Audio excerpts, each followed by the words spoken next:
and do it. This meeting is being recorded.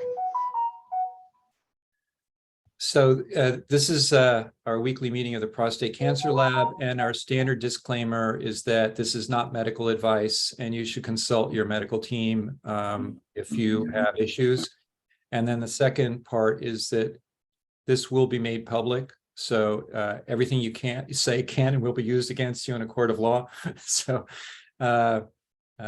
if you do not want to be published, don't say anything. Hide your shared screen here with your lovely image, and have a disguised name like Russ always is, Scott Murtaugh. So yes, so disguise yourself if you care about being published, but this will be published, and so follow alternate measures if you care. And having done the disclaimers, Brian, take it away. Awesome, thank you, Brad. So first off, thank you all for making some time. There are a number of new patients here, and in our patient-only meeting that will be on the 15th, we'll do introductions. So for those of you who are new, this is your first meeting, just be patient, and we'll get to introductions on the 15th. So thanks again, everybody, for joining. And the reason why we're having this discussion today is that a couple of weeks ago, there was some discussion around Pluvicto, and it's centered around its effectiveness for those of you who have experienced it, the side effects that you've had. And I know personally, as well as talking to many of you, that depending upon where you are in your journey, it seems to be the go-to drug or treatment rather. And so what we think would be helpful is to collect any information that we have from those who have gone through Pluvicto to understand its effectiveness and to understand, what its side effects are. And then we can use that obviously to educate other patients that come into the Prostate Cancer Lab. So I put together a few unscientific questions. I'm going to read them just so that you all have a sense of what they are. And I'm going to kind of go across the panel of patients who I know have been on Pluvicto, and I'll prompt you through the questions, but let me just kind of give you a summary. So one is, it would be nice to know what your prior treatment is. For many of you, I know when you were diagnosed, but if you are new, I may not have when your diagnosis date was, and that would be helpful because that tells me where you are on your journey. Screening. So what kind of screening did you have? Did they just look at standard uptake values, SUVs? Did they look at PSMA expression? Or were there other characteristics of your cancer that came to light? If you did start it, when did you start it? What was your starting PSA? How many rounds did you go through? Not everyone goes through all 6 rounds. What was the end date? And what was your PSA nadir through that process? And then any side effects that you may have had. And then just a very unscientific rating on the drug. 1 being completely dissatisfied and 5 being completely satisfied. And would you recommend it to a friend? And then what's your post-Pluvicto treatment? And any general commentary. So there's quite a few questions. So we should probably try to cap it at roughly 7 minutes or so per patient. For those folks that can stay on, great, but let's try to do that.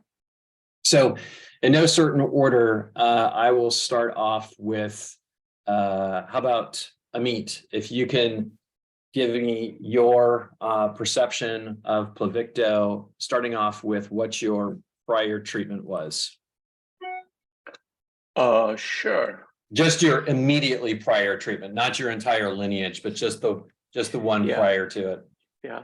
So immediately prior treatment was chemotherapy. I was on chemotherapy before that, and I was the refractory to that. We tried docetaxel again, rechallenged. So and it was in the process of waiting for Pluvicto to start. Basically, I started Pluvicto around I would say August of 2022.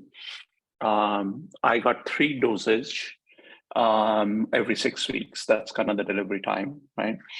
And My PSA in that phase actually increased it went from probably around 284 to in the 350 range over that period of time. So my first dose of Pluvicto was, I believe, in August of 2022. Last dose was in December of 2022. And PSA went from 284 to maybe 350. The side effects, the part of the reason we had to stop at 3 doses of Pluvicto was myelosuppression. My overall, all 3 cell lines were starting to do weak at that time. And I had, right prior to that, I had gone through VMAT radiation also. So it's hard to say that it was only Pluvicto, because VMAT radiation also helped reduce the bone marrow capacity and stuff like that, right? So was it Pluvicto that kind of led me down? That wasn't a standalone variable, and we should keep that in mind. But the reason I had to stop after 3 doses was that my cell lines were too low and not safe to give me Pluvicto anymore. And in that time period, we did not see any meaningful positive result from Pluvicto either, from a PSA perspective. Now, to back off to some of your questions that you asked, I've had various PSMA scans in the past, and my disease was pretty high, PSMA-avid disease. SUV values were pretty high, so we knew. I was very eager to get this treatment, actually, because it's a targeted treatment compared to everything else, right? So we were all kind of very hopeful that this is a better targeted treatment approach. So PSMA scans and the SUV max values were pretty high, so it was a kind of a good thing to try. End result, besides PSA, again, I've seen data that PSA is not a best indicator being on Pluvicto. I don't have a great answer to did Pluvicto help me with or not, but I'll share some information. The PSMA scan before that had a lot of concentration of high PSA or high kind of tumor darkness, right? PSMA scan post Pluvicto did show some diffusion of those areas. So presumably certain tumors and certain things did get benefit of having Pluvicto. Now, again, that's a very qualitative information. None radiology hasn't given me any measured information to say, okay, this is what happened, right? Again, I've been on multiple things at the same time, so it's hard to isolate things. But we did see some dispersion happen. That some of the spots were not as dark. Now, one other side note is that during this time, the disease moved from my being just in the bone to bone marrow also. Again, probably nothing to do with Pluvicto, but it happened during the same period of time that my disease moved from being just in the bones and bone mets to actually get in the bone marrow. So just I'll stop at that. Okay, cool. Super helpful. So I think you covered everything. Your post-Pluvicto treatment, I don't think we got that. Can you tell me what that was? So post-Pluvicto treatment, I'm on chemo again now, a carboplatin plus cabazitaxel chemo. Okay, great. And was that directed by any molecular evidence, or just, hey, let's put you on this, because I'm coming up on that too. Sorry, Rick, what was directed by molecular evidence? What particular? Did you have any bone biopsies that might, and I'm looking for M-probe here, that might say, before making a decision for Pluvicto or no, post-Pluvicto? For the chemo, which type of chemo? So the chemo is driven by the fact that I now have neuroendocrine differentiation also, right? So the chemo is all driven by kind of my current state of neuroendocrine plus adenocarcinoma, both. How do we fight that? And given my body's ability and cell counts are still very, very marginal, and the ability to take that. So it's driven by that. Just curious, how does neuroendocrine, how was that determined? Was that Through a biopsy, prostate tissue biopsy. I see. And In end of February, prostate tissue biopsy showed that I have neuroendocrine differentiation, disease in bone marrow, many things changed during that time. what type of, and sorry to, but I'm heading the same way. What type of analysis from the biopsy determined neuroendocrine? Was it? Actually, it was a basic pathology at the hospital that determined neuroendocrine. That doesn't take me. It has been validated multiple times. I see. Now there is more analysis is in work on that, but determining neuroendocrine wasn't like a big, it required a big thing. I had a TURP surgery end of February. I had a TURP surgery, so they were able to get some new prostate tissue because of the TURP procedure. And from that, when they just did the basic pathology and biopsy, they saw it's neuroendocrine. Got it. Thank you. It had a neuroendocrine component to it. So, thank you. I'm going to stick to the rigor here, and maybe these questions are kind of marketing only, but I'm going to go with it. I'm going to see how this turns out. If you were to rate this drug on a scale of 1 to 5, from completely dissatisfied as a 1, completely satisfied as a 5, what would you rate this drug? I would put it in the middle. Again, I believe in targeted treatments, and I think again everybody may respond differently. So I would not dissuade anybody from considering it seriously. Results and mileage will vary. So I get that. Good point. Okay, great. Thank you. So I'm going to move on to Chad. So Chad, can you tell us about your experience?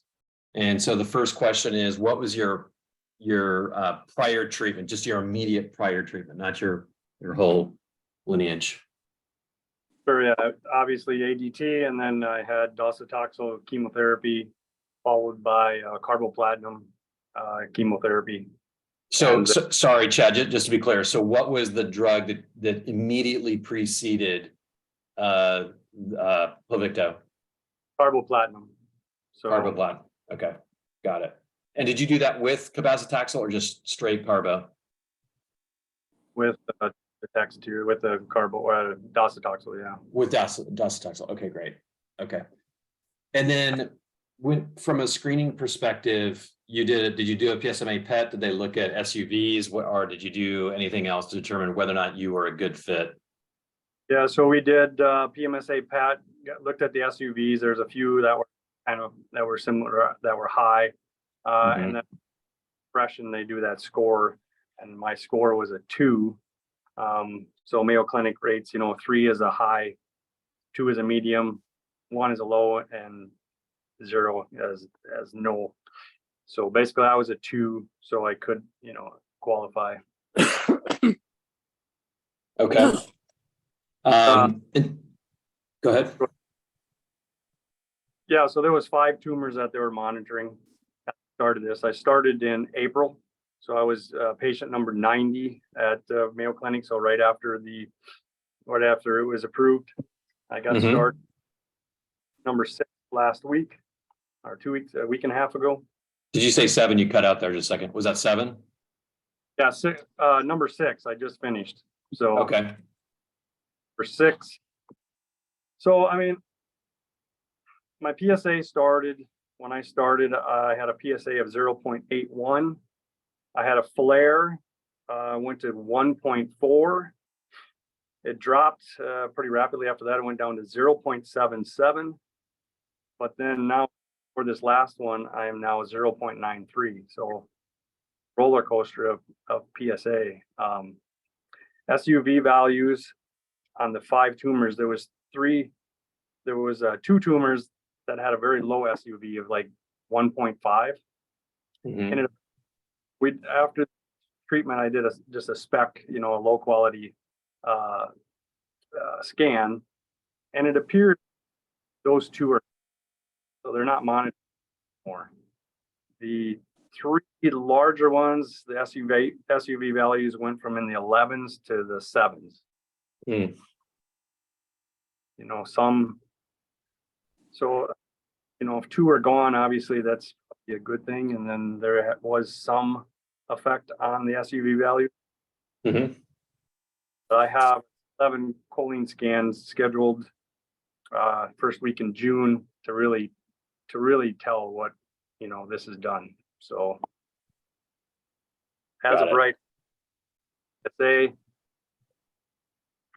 you know, I'm not sure what's going on. So for me, I was very sick. I would put this on par with carbo. I was very, very sick, loss of appetite for a good 10 days. But the biggest thing for me is my salivary glands have completely, I mean, they're gone. I mean, I have to drink just to talk. So that's been a tough one for me.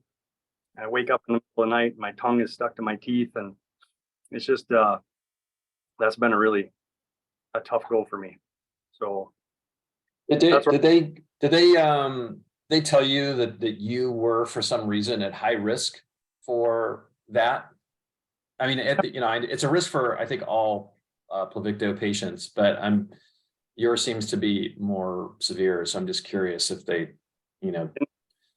So about the fourth one when I started talking about it, and then they start mentioning about how it shows up on the scan, on the low quality scan, you could see the jaw light up, you know, so obviously it's going to that, you know, so. Okay. Any other side effects? So far, you know, my blood numbers stayed, you know, they were all pretty low coming off of carbo, but they all stayed the same. Like my hemoglobins, I started at 12.9 and 12.1 now. I mean, all that kind of stayed the same. So it didn't affect my blood numbers too badly. I was working really hard to keep them up with some supplements and juicing and all that. So I think that helped. But as far as that goes, yeah, just the immediate sickness for about 10 days afterwards was really rough for me. Okay. Thank you. So then what was your post Pluvicto? Well, you don't have that yet. So let's not. Do you know what you're contemplating for your next treatment? Immediately we're going to do some spot radiation. Or it's I was worried that I had too many spots for spot radiation, and now if these two are gone, I think I have 3 to spot radiate. So I think that's next for me, followed with abiraterone and progesterone. Got it.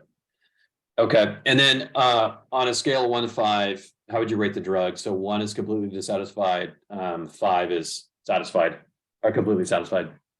Was pretty excited for this, you know, obviously one of the first ones on it, and I was pretty excited, and I don't think it's paid off as what I was hoping, but obviously this C11, this scan I have coming in June is really going to tell the story, you know, and so right now I'm in the middle. In the middle. Okay. On the scan. Yeah. Okay. Okay. Would you recommend to a friend? And it sounds kind of corny, but we're just going to go with it for now. I mean, I think I would do 3 of them and get a scan in the middle and really monitor what's going on. I think, you know, I think they really need to come up with a way to really see if this thing's working or not. So jury's out. So is that a no or a yes?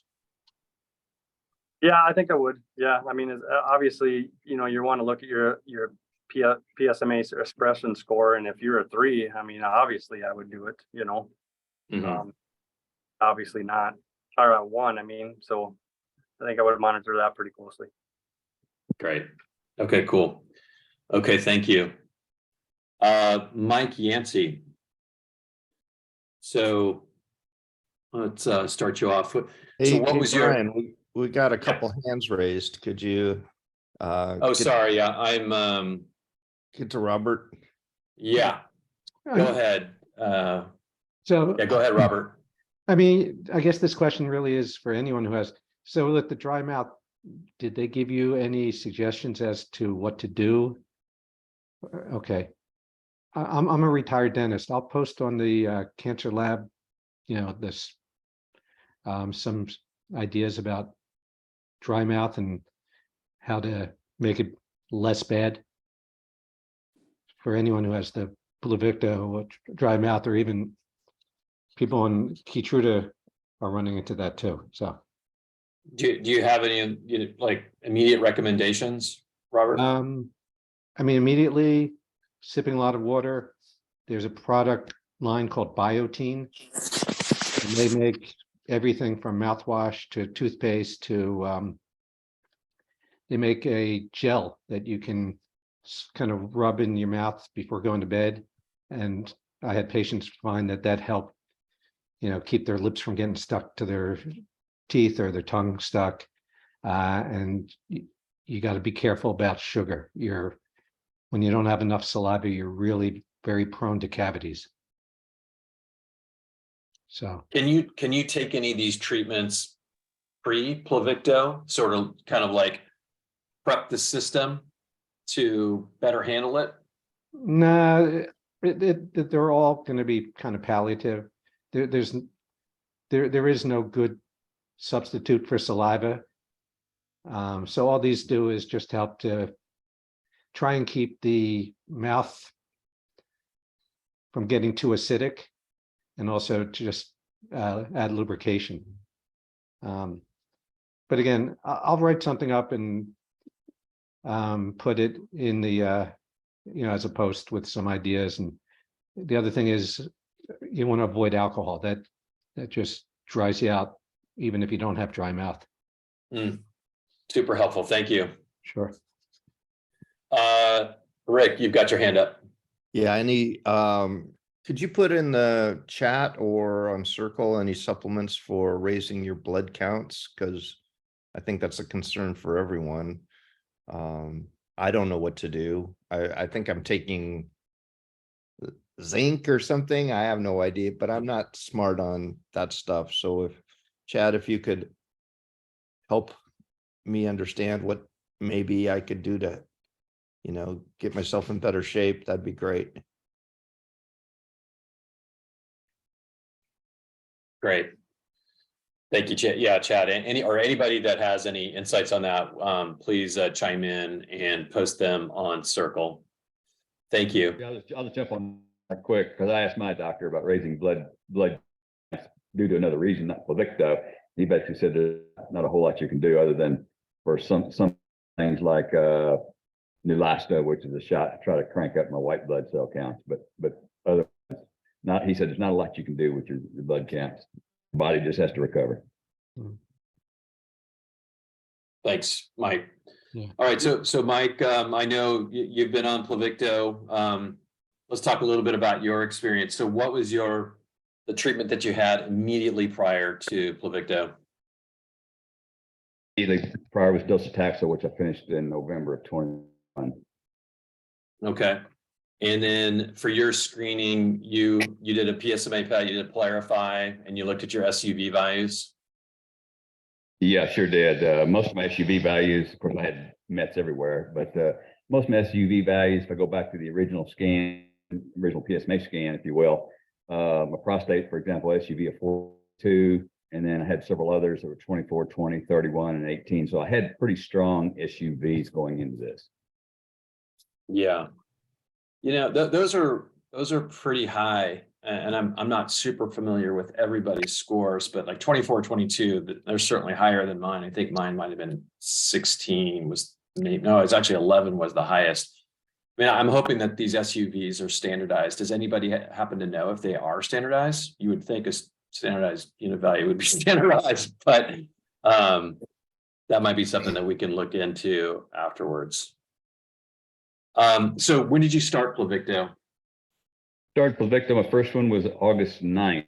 At that point in time, remembering that I don't put out much PSA, but nevertheless, my PSA at that point in time was 1.3. Okay. And did you get through all 6 rounds? No, I just got through 4, but we finished up the last one on December 15th. That was number 4. And at that point in time, my PSA had dropped down to 0.26. And then, of course, I would have scheduled for another Pluvicto at the end of January, but due to some mutations and lesions on my spine that did not put out PSMA, we had to switch gears at that point in time and start utilizing chemo, etoposide, and carboplatin.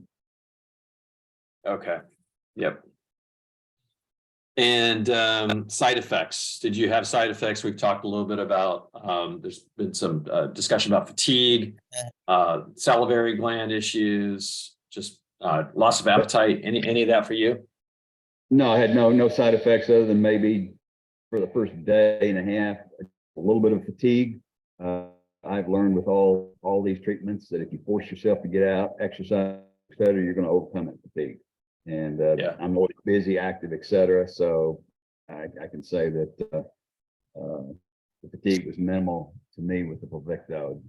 Just had a lot of fun playing with the Geiger counter. Yeah. Oh, right. Yeah, of course. Okay, great. And then if you were to rate the drug 1 to 5, 1 completely dissatisfied, 5 completely satisfied, where would you put it?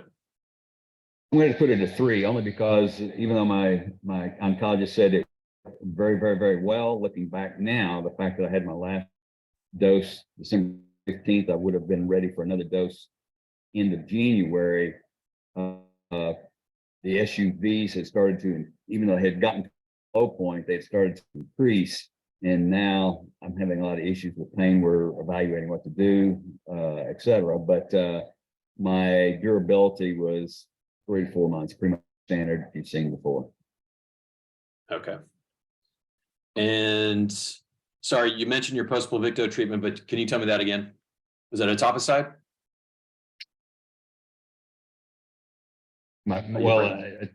Etoposide and carboplatin is my latest chemo treatment. My first chemo treatment back in 21 was docetaxel. No. Immediately after Pluvicto. Yeah, immediately after Pluvicto, it is etoposide and carboplatin. Okay. Got it. And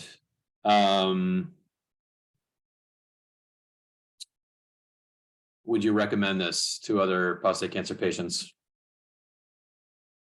I would at this point, and of course that's due to the fact that I had very little side effects, and it did work. So I think it's a toss-up as to how durable it's going to be. I think it's a big open question right now.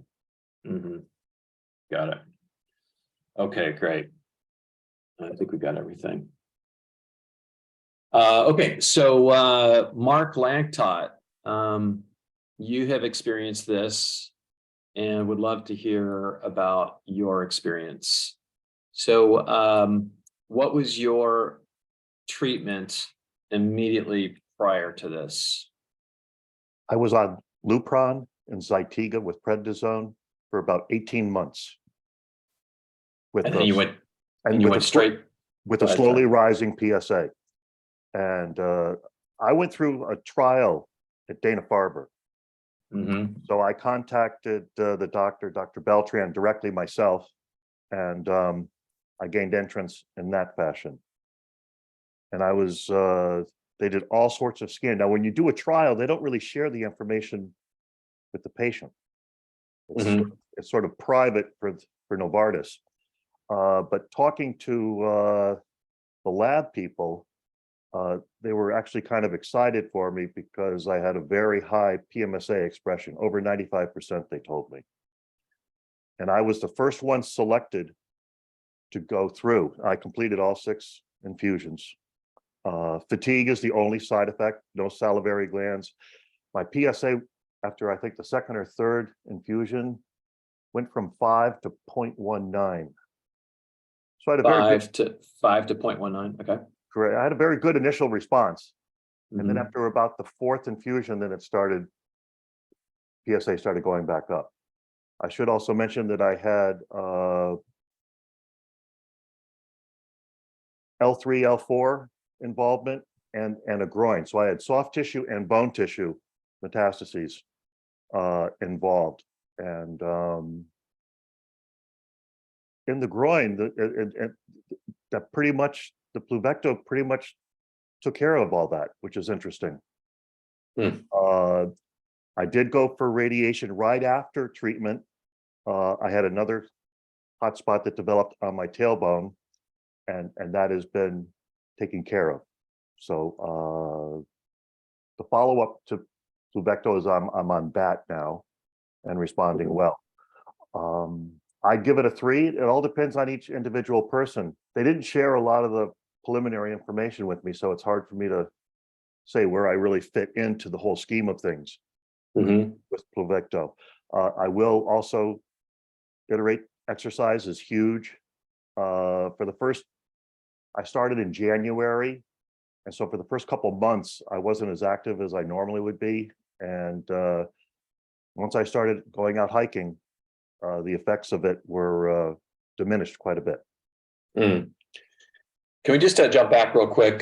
You mentioned in terms of the screening process, Dana-Farber said that you ranked in the 95th percentile for PSMA expression. Did I get that right? That wasn't officially said to me. That was the people in the lab told me, you know, when I was talking with them. That Mm. didn't come from the doctor who was running the trial, Mhm. Dr. Beltran. Mhm. So did they look at your SUV values? And yeah, so I'm just trying to understand, like, because I think there's probably 2 different screens that could help to determine whether or not you're going to be responsive. One is what's your SUV values through Polarify, then the second would be through, for example, RNA-seq, where you're looking at your PSMA expressions. Did they? And like I said, I went through lots of tests and lots of scans, but that information was not shared with me Mm.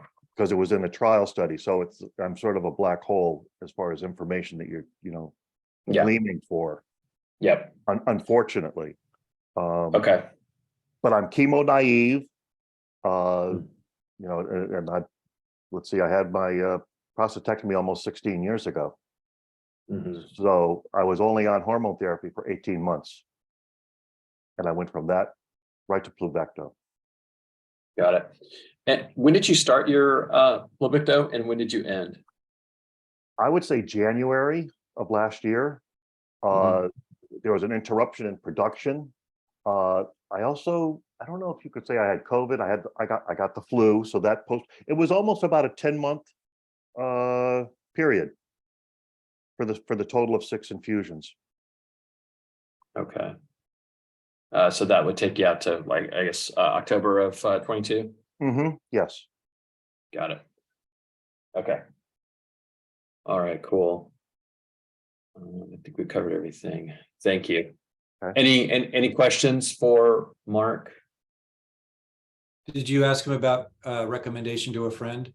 Yes, no, I did not. Would you? Yeah, thank you. Thank you for the marketing I question. guess the only thing everyone seems to be in the 3 range. I would agree with that. I guess it depends on the situation of the patient too.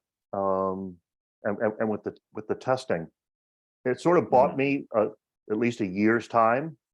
And then I moved into, you know, then I met Russ and I moved into BAT. So it was good for me. You know, I did respond. It just wasn't, you know, durable. Yeah,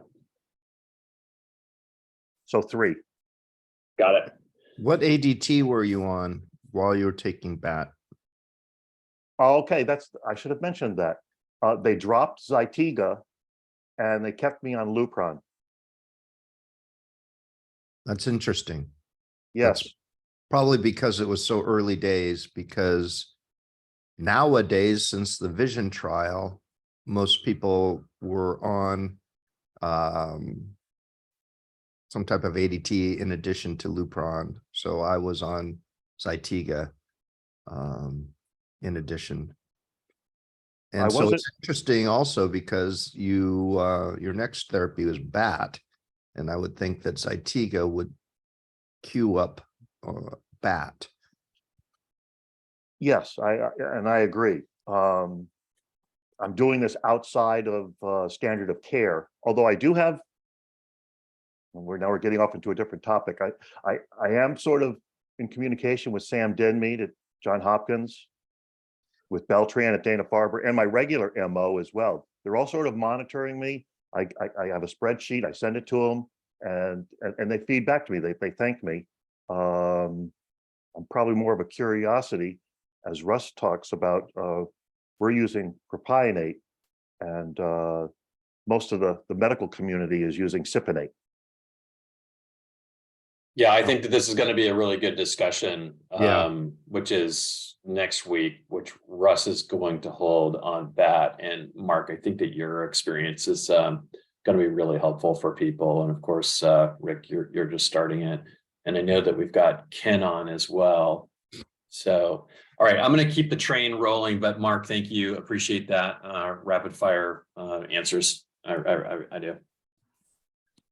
Okay, so let's see. So Ken, are you still on? Yeah, I'm here. Yeah, I'm here. I can turn my camera on. I am one of those Pluvicto guys. You know, I did it as soon as I could find someone locally to do it. Of course, in the beginning, I was looking under that expanded access. I was looking for someone locally versus traveling to Germany or Australia. I was real close to pulling the trigger and paying 45 grand for Pluvicto, which would have made absolutely no sense for me. And thank God I didn't have to do it. I found a local guy in Phoenix that was willing. I was the first guy in his clinic that did it with him. Let's see, start out. Let me go to my spreadsheet. I'm gonna kind of leave.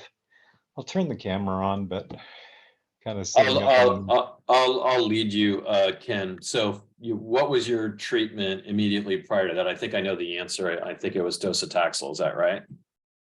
Yeah, and I have comments in regards to chemotherapy prior to Pluvicto, but we can save that for later. My round of chemo ended in March of 22, and I started Pluvicto in April. My PSA at that time was 96, and I did 4 cycles, never really got a response from it. I mean, I can honestly say that prior to starting Pluvicto, Paul Korn at MD Anderson's comment was an unremarkable therapy. Unremarkable because of its durability. He said for some guys they got responses, but it wasn't something that, was durable. So most of the guys that I know that have done it, that has been the case, and I would imagine that's the reason for the 3. Most people grading it a 3. Yeah. Pretty well tolerated. I didn't really have any side effects. It never held my PSA. What was your nadir for your PSA when you were on it? Went from 96 to 177. That's not a nadir. So I mean, it's a nadir, but yeah. Okay, and then what was your end date? When did you finish after 4 cycles? July. Actually, July was 146, and then I did another round of chemotherapy right after that because my PSA was rising. I did cabazitaxel. Okay. So key up some questions so I know what to answer. Yeah. So cabazitaxel was the drug that you went to immediately after Pluvicto, correct? Right. Yep. Right. And in terms of your screening, did you do Polarify? How did you know that you were a good candidate? I had an axonum scan a month prior to deciding to go on Pluvicto, and then shortly prior to going on Pluvicto, I did a PMSA PET scan, and Paul did a comparison between those 2 scans and found that they all showed up on the PMSA PET scan and the axonum scan. So he thought I was a really good candidate for it. His comment was, there's some evidence today that prior chemotherapy makes the treatment less effective. Even though it's a requirement, he said, people that did chemotherapy prior to starting Pluvicto got a less response, a lower response. And he said it wasn't real effective in bone, so don't know. Well, that's interesting. It's not effective in bone. Did he talk about doing radium-223? you know, that's not something he's real keen on, but it's still on my list. Yeah. Mhm. I know one guy from China that was on radium-223 for 4 years. And it was super effective in holding his PSA and his cancer, Yeah, but rare. yep. Okay. Would I recommend it? Yeah, would you yeah, go ahead. That's a tough one. Mhm, Of course, you know, as we bang through all these treatments, mhm, I mean, it's one that's in our bag and you have to do it. Mm-hmm. So I can't not recommend it. mhm. I probably wouldn't give it a 3 though. I'd probably give it a 2. And it Mhm. wasn't effective for me, so of course I'm not real keen on it, but I'd probably do it again knowing what I know. I'd try to do it with less chemotherapy up front. Don't know whether that would matter or not, but maybe. Mhm. Mhm. You know, probably the extent of my, you know, rounds of docetaxel were pretty, you know, Yeah. I did 27 rounds prior to doing Pluvicto. And if someone doing 6 rounds, it's not effective, someone doing 27 is probably less effective. Yeah. Yeah. Your story is remarkable regarding the number of rounds of chemo that you had. I think you've set a record. Well, that's the next topic we're going to come to next week is bipolar antigen therapy, and I have a lot to say about that as well. Yeah. I'll wait for next week. Okay. All right. I'm very curious about it. I'll call you afterwards. Me too. Yeah. Yeah, I'm wondering there, Rick, if you're getting any pain. I did. The first Spine. week? Yeah, I got it. I've never had back pain in my life, and my spine is hurting. Ribs are tender. Don't feel it in Muscular pain or no? no. No. Probably inflammation. They say there's a Yeah. flare up or something. They warn of a flare up. Yeah. I mean, we had one guy last month, the end of last month, that started BAT and had severe pain, was rushed to ER and ended up, because of the stress in my mind, had a brain aneurysm and passed away. Mm. This is Dennis. Yeah. Yeah. Crap is right. You know, I was kind of pushing him to do it. So was Bryce. You know, it was just painful, and I'd asked him to get something on hand just in case he got severe pain, and he wasn't prepared for it. So, Bryce had pretty severe pain. Made him cry the first week. That's So 'cause he's a I wussy. didn't get. Yeah, it is. There's. It's not without cost. Yeah. So, Russ, I know you're gonna have comments in regards to all this. Yeah, I do. I do. So Yeah. All right. I'll try to hold my. We probably should hold off till next week because it's a pretty. Yeah. It's everyone wants to do this right now, and it's like anything else though. It's one of those things that's in the bag, and you almost have to. I mean, you bang through all the other treatments, and Pluvicto's out there, BAT's out there now. 2 years ago, Paul was like, absolutely not. You're not doing bipolar antigen therapy. He was dead set against it. Now he's got 4 or 5 guys at MD Anderson that are doing it. Yeah. So must admit, I know lots of guys now that are doing it. It scares the hell out of me. Mm. Yeah. But anyway. Okay. Yeah. I know that's it's a compelling topic, and I know that Russ has a lot to talk about. Of course, we're going to have Emmanuel Antonarakis is going to be coming the week after that. So, I have a decision coming up. So, is that on the 12th? Yeah, I think so. It's next week. Next Wednesday is Russ. Okay, but actually, I think I thought I was 5'17" and Antonarakis is 5'12". Okay. Thank you. Yep. Next Friday, Okay. and then I'm following Wednesday. Okay. So Russ, you have your hand up, and I apologize. You've had your hand up for a little while. I'm Oh, I taking just notes, wanted so to make I'm a not comment. paying attention. I just wanted to make a quick comment that there's a lot of evidence that Standy ADT overexpresses or causes PSMA expression to go up, and Standy causes it to go up. Some other ARBs might too, but Standy in particular has been the one that I've seen researched the most. That's Is- interesting. And it makes it more effective. Why is Xtandi a receptor blocker?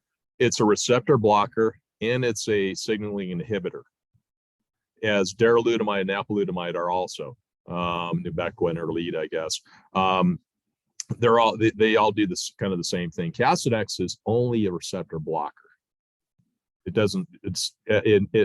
The signaling is when the androgens attach to the androgen receptor, and then they go down to the cell nucleus, and they enable the Translocate. signaling from the DNA. Yeah, translocated, exactly. If you block that, the signaling blocks that, or if you block that, that's the signaling, and then the androgen receptor blocker kind of. That's odd that would, I would have thought,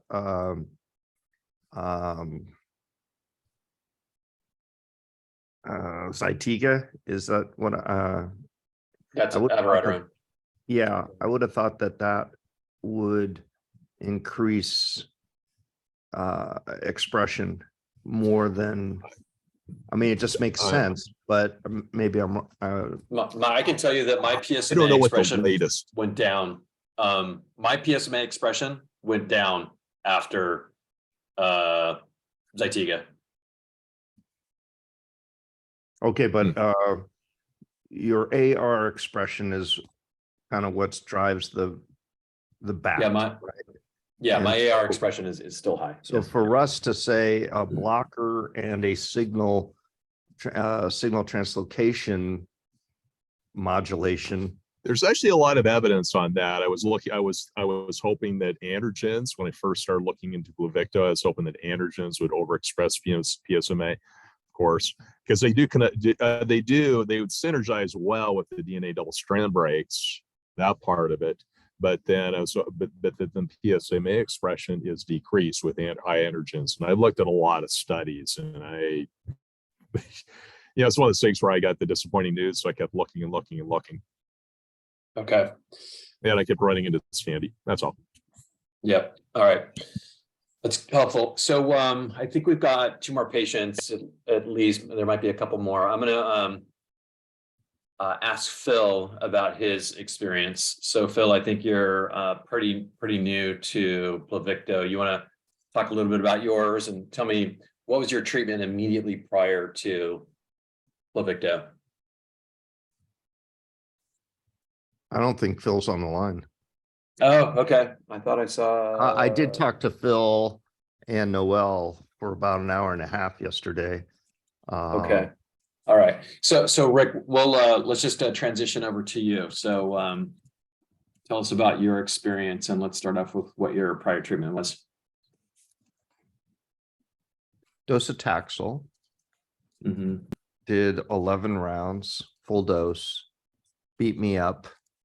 PSA went from about 3 to 5. It was slowly going up, but it was apparent that I should stop because I was weak.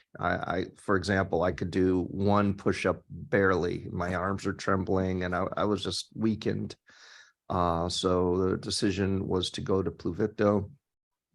There was a delay in getting, I was 6 weeks out from being able to get my first dose of Pluvicto, or maybe a month.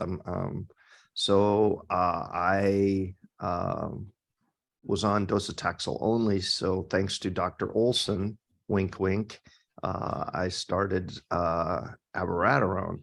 My PSA was 13 at that time, and it was doubling fast. I'd say every 2 weeks. Suddenly I lost control. When I took all therapy away, my doubling, really got short. So I was at 13, was abiraterone. It went to 10 in a week. So I've been doing weekly PSA monitoring, which is a pain in the ass, but I was hoping to dial into the Moffitt Center. I can't think of his name, but we all know him. Bob got me. Bob Gattenby. So, I've been doing it weekly PSA under Dr. Lamont. Never got modeled. That could be my fault, but it seemed like, oh yeah, we're going to model you. But anyway, that's off topic. So anyway, Yeah. So was it docetaxel immediately prior to, or was it abiraterone? I think it was abiraterone. abiraterone, but it was a Yeah. short. It was only like 2 weeks before I got the Pluvicto. So when I Got it. started Pluvicto, it was 10. It went down to 3. But as Dr. Shen and I observed, we don't really know whether it went down to 3 because of I had just started abiraterone or whether it was the Pluvicto. Mhm. And the way I failed was I failed at 4. I started going up from 3 to 5 to 7 to 12. I doubled to 24 in a week right before my 5th Pluvicto. So Dr. McKay and I, if I went from 12 to like 13, I would have had the 5th Pluvicto. I had no side effects, really, a little fatigue, but no biggie. But when I went to 24, it was clear. It's like a sign from God. You got to move to something else. She highly recommended radium 223 and olaparib, which I feel is swirling down the toilet bowl to death and just putting a lot of toxicity in my system. And then there was BAT. Would I recommend to a friend? 3. I think I went in hoping that I was an exceptional responder, one of those 8.2% and the vision try 8.6 that might get a, if not durable, a fairly long lasting response. That didn't happen. I talked to a doctor at the Block Center who said, yeah, you failed. A lot of people fail Pluvicto at the 4th round. Join the club and you got about a year and it's not going to be fun. And then, so that was depressing as hell. So I decided to roll the dice for BAT because that's, pretty non-toxic, and that's a discussion for next week. Did I catch all the? Nope. Good job. Just missed a couple. So when did you start Pluvicto? September 30th, 2022, last year. And then you ended, and so it sounds like you had 4 rounds, and you ended when? I guess March of this year? Or Yes. April? And around the beginning of April. Okay. And okay, so I think I've got all that. And then what did you use to determine whether or not it was going to be, a reasonable treatment to pursue? Did you look at your Polarify PSMA scan? Yeah. Okay. Yeah. And you had high values. Do you recall what your SUVs were? 17. Okay, great. Oh, and my nodal metastases shrunk. So in my chest and they all shrunk to about half. Again, I don't know whether it was abiraterone or Pluvicto or both, but my really high increase in PSA can be attributed to new bone metastases. It wasn't in my bone before, and that seems to be taken off. So along with some of our other observations, is soft tissue seems to respond better to Pluvicto than bone. That's a finding. I mean, anecdotally, Yes. That's interesting. Yep. Okay, cool. Brian, I just want to add that was, I think, an important part of Mike Yancey's story, which was there was PSMA sensitive. So he clearly had a heterogeneous cancer population. And it was like half of it was responding and just knocking it out. And then he had some Mets that just shrunk, and then he had other Mets that just danced on forward that weren't affected by it. So I think that's the key finding, is it's somewhat selective if you have a heterogeneous population. Yeah, it's interesting too. Well, in Mike's case, the lesions that didn't respond to Pluvicto were not even PSMA positive. Mine were. Yeah. Okay. So By the way, those are- Emma, we love you. Thank you for Yeah. being on the call. yeah. Thank you Yeah. so much. I'm sorry I missed so many. No, it's good to have you back, Emma. And for those of you who don't know Emma, Emma is with Cancer Commons, and she's an Rock incredible star. researcher. She is the real deal, and we're super fortunate to have her with us. So thank you, Emma. It's great to have you back. So those are the patients that I know who have had Pluvicto. Are there any other patients that want to talk about their experience with Pluvicto?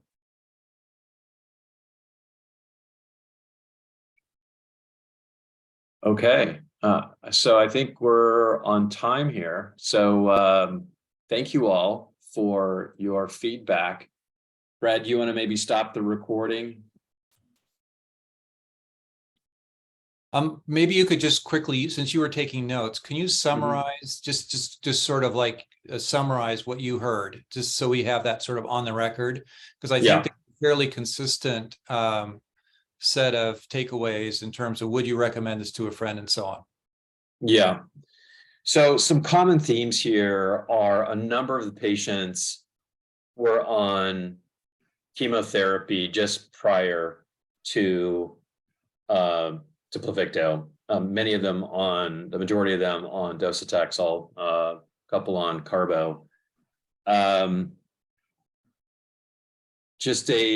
terms of the screening, Polarify SUV values is the norm. It's a little hard to tell from this data what truly a high SUV value is. And I think that that's been my experience, where, my SUV values were lower than most of the patients that have had this. So that seems to be a little bit squishy. I do like what Paul Korn did with Ken using the Oxman scan and the PSMA PET to look for concordance between those, because not all your cancer is going to express PSMA, and so understanding what that landscape looks like, what's avid, what's not, is helpful. In terms of the average number of rounds that folks have gone through, just eyeballing it, it's right around the 4 number. I think we only have 1 or 2 patients who have gotten all the way through 6 rounds, and nobody has done more than 6 rounds. I'm not even sure if you can do more than 6 rounds. In terms of the side effects, Chad, I think, has had the most significant. I think, Amit, you've obviously had myelosuppression, and it looks like it's not 100% clear whether or not Pluvicto was the cause, but it did go from your bone into your bone marrow. So maybe that's a reasonable inference. Fatigue seems to be the most common side effect. In terms of whether or not our patients are completely satisfied with this, it's kind of middle of the road. It's a 3, and maybe a little bit less than a 3. Like, I don't think anybody was a 4 or 5. So nobody is completely satisfied with this. And I think that the big factor here is just that it doesn't provide a durable response. So, it's in our arsenal, as we talked about. In terms of, recommending this to a friend, everyone universally said yes, but it's kind of qualified with the fact that, what are the options? you're probably not going to get a durable response, but it is a treatment and you should think about it. And I think that those are really kind of the major themes that I saw. Anybody else want to add any overarching themes to what they heard? While at Dana-Farber, they did say that they would consider additional infusions. They didn't qualify it, Mhm. but it wasn't a closed door at 6, at least from Novartis's point of view. Mhm. Yeah, I think what would be interesting is to compare the response in this data relative to, for example, radium-223. Because if you say, 85% of prostate cancer patients have bone mets, and the seemingly big distinction between radium-223 and Pluvicto is that Pluvicto works not only for bone mets, but also for soft tissue. Would radium-223 be better for bone mets than Pluvicto? And not that anybody would probably subject themselves to this experiment, but is there a case to be made for using them in combination? Probably not, but doing some sort of comparison between the two, I think, would be interesting. Well, I can add, I follow this Peter McCallum because they've been doing Pluvicto. They're ahead of us for 5 years at minimum.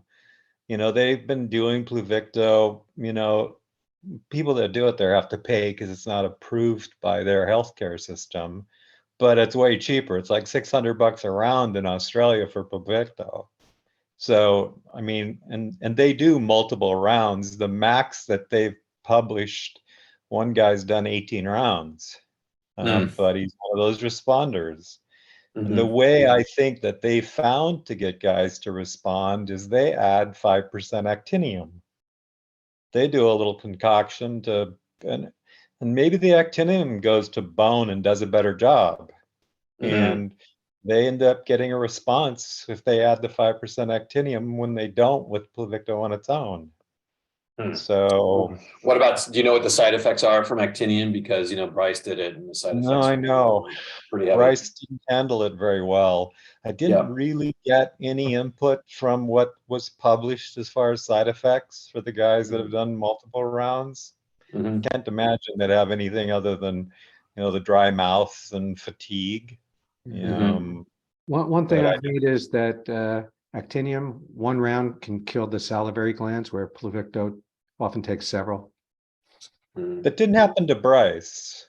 I mean, his salivary, he was on a clinical trial with with actinium, and that didn't happen. So I don't know if you could make the broad statement that 1 round would do it, but for some guys, maybe 1 round does.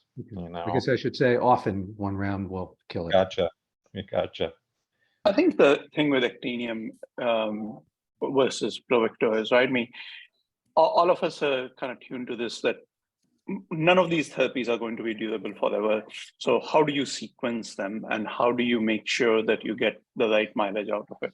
If you do actinium, Pluvicto would not be effective. I don't know about the 5% stuff, but generally sequencing is Pluvicto first and actinium. If you do actinium first, and then Pluvicto will not be effective. So if you want to kind of keep options on the table. So obviously, if somebody is mixing 5%, that's a very unique and interesting data point. I am aware of other international, I've looked into this internationally also before it became available here. And I'm aware of very long treatment cycles of Pluvicto in Germany as well.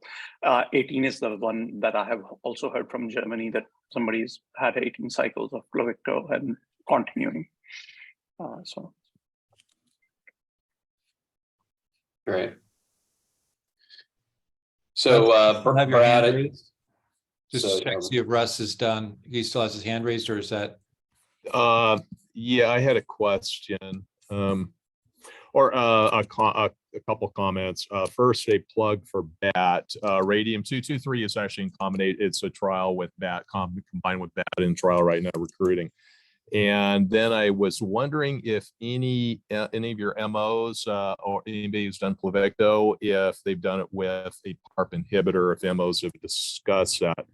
I took a really quick look, and I think this is could synergize. And I took a really quick look. There's a clinical trial right now doing that combination in recruiting. I wonder if anybody's done that, like olaparib or any other PARP inhibitor. Are you saying in conjunction with Pluvicto? In conjunction, yeah, because Pluvicto in large part works by DNA double-strand breaks, and PARP inhibitor shuttles everything from non-homogeneous or NHEJ down to HR repair. And if you go to HR repair, well, you get it's more tedious, time-consuming than NHEJ. And I'd be happy to send that to Michael Hoffman at Peter McCallum and see if Thank he's you. doing it. Thank Yeah. you. Yeah, it's So good thought. I don't know.